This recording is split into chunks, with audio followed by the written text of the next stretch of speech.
আমার টাইম দিয়ে একটা জঙ্গলের ভিতরে লেগে গেছে, কতগুলো লোক দেখছিল, তাও কিছু বলে না। আপনাদের কিসের সমাজ?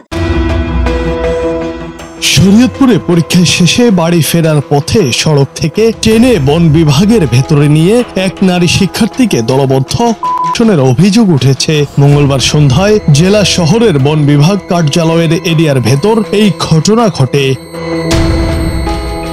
ভুক্তভোগী অনার্স প্রথম বর্ষের ওই শিক্ষার্থী জানান, বিকেলে পরীক্ষা শেষে তিনি এক সহপাঠীকে নিয়ে বাড়ির উদ্দেশ্যে রওনা দেন। বাসের অপেক্ষা করে না পেয়ে দুজন হেঁটে বন বিভাগের সামনে পৌঁছালে হঠাৎ কয়েকজন যুবক তাদের গতিরোধ করে। এক পর্যায়ে জোরপূর্বক ভেতরে নিয়ে গিয়ে তাকে ও তার সহপাঠীকে করে মোবাইল ছিনিয়ে নেয় এবং টাকা দাবি করে। টাকা দিতে না পারায় ছেলে সহপাঠীর গলায় ধরে তাকে বন বিভাগের ভেতরে নিয়ে কয়েকজন যুবক একের পর এক ধর্ষণ করে। পরে 2 ঘন্টা আটকে রেখে ভয়ভীতি দেখিয়ে তাদের সড়কে ছেড়ে দেয় অভিযুক্তরা।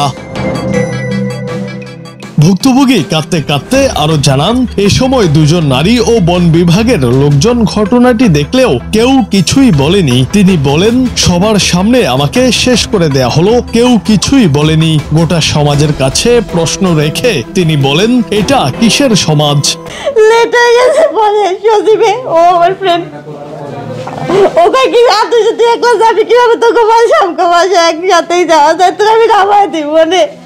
পরে আমরা গাড়ি পাই না, গাড়িটা আসতেছি। পরে একটা লোক বলে তোমরা এখানে দাঁড়াও, পরে ও দাঁড়াইছে, তোমরা কই যাইতেছো? পরে আমরা সব কিছু ভাঙ্গে কইছি। পরে ও আর কথাটা শুনে দিতে তারপর দেওয়া রাস্তায় আমার মারি আমার টাইম দিয়ে একটা জঙ্গলের ভিতরে লেগে গেছে, কতগুলো লোক দেখছিল, তাও কিছু বলে না। আপনাদের কিসের সমাজ? এটা কিসের সমাজ বলে? 2টা মহিলা দেখছে আমার নিতে, ওইখানে দিয়ে অনেক কাজ করছে, আমার মারছে, তাও দেখছে, তাও কিছু করলো না। মহিলা 2টা কিসের মহিলা হইল? ভুক্তভোগীর সহপাঠী জানান, কয়েকজন ছেলে আমাদের থামিয়ে জোর করে ভেতরে নিয়ে যায়। পরে আমাদের মারধর করে আমার গলায় ধরে আটকে রেখে আমার বান্ধবীকে জঙ্গলের ভেতরে নিয়ে যায়। শেষে আমাদের ভয় ভীতি দেখিয়ে সড়কে ছেড়ে দিয়ে তারা পালিয়ে যায়। আমরা গাড়ির জন্য ওয়েট করতেছি। পরে রাস্তা থেকে কিছু পোলাপান আসছে, মানে কলেজের সাইডে পোলাপান এসে আমার 2টা মুখ কাটকে আর আমার গলায় ছুরি আমার সাইডে নিয়ে গেছে।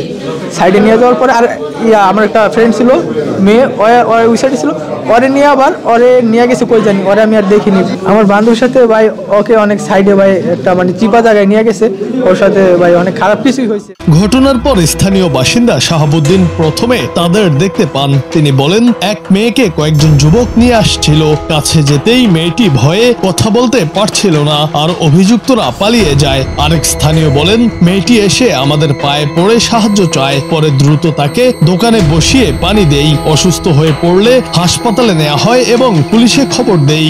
একটা মেয়ে এবং সাথে কয়েকজন ছেলে আসতেছে, তো আমি জিজ্ঞেস করলাম তোমাদের এখানে কি? তো মেয়ে ভয় পেতেছিল, তো ছেলেকে জিজ্ঞেস করলাম, ছেলেও ভয় পেতেছিল। তো ভয় পাওয়ার পর আমি জিজ্ঞেস করলাম, তোমাদের কোনো ভয় নেই? আমি এলাকার এই ছেলে। তো তখন ওরা বললো যে ভাই ছেলের একটু চোখের ইশারা দিচ্ছে, তখন বুঝলাম যে আসলে সমস্যা হয়েছে। তো এই অবস্থায় তো আমি আবার ওই ছেলেদেরকে জিজ্ঞেস করলাম, এই তোমাদের বাড়ি কোথায়? তো বললে এদিকে বলে ওই ছেলেরা দৌড় দিছে। একটা মেয়ে ধরে এসে পা ধরায় ধরছে যে ভাই আমাদের বাঁচান। পরে আমরা দেখলাম কি ঘটনা, পরে শুনলাম কিছু এলাকা 2-1 আর পাশের এলাকা 2-1 সব মিলে 10-12 জন লোক নাকি মেয়েটাকে করছে বন বিভাগের ভিতর নিয়ে। সদর হাসপাতালের কর্তব্যরত চিকিৎসক খন্দকার রাশেদ আহমেদ বলেন, ওই শিক্ষার্থী শারীরিকভাবে ধর্ষণের অভিযোগ করেছে। নারী চিকিৎসক এসে পরীক্ষা করলে বিস্তারিত জানা যাবে।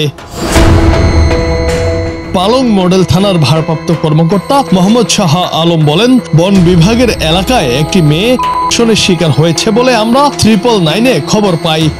হয়েছে কিনা সেই বিষয়ে সঠিক তথ্য এখনো পাইনি। সঠিক তথ্য পেলে সেই অনুযায়ী আইনগত ব্যবস্থা নেব। এক এক সময় এক এক কথা বলে, এখন বলে যে না তাকে মানে কয়েকটা লাথি মারছে এরকম বলতেছে আর কি। তো আমরা এখনো পর্যন্ত সঠিক তথ্য পাইনি। সঠিক তথ্য সে যেটা দিবে সেটার উপর আমরা আইনগত ব্যবস্থা গ্রহণ করব। জুনায়েদ আহমেদ, বাংলা টিভি।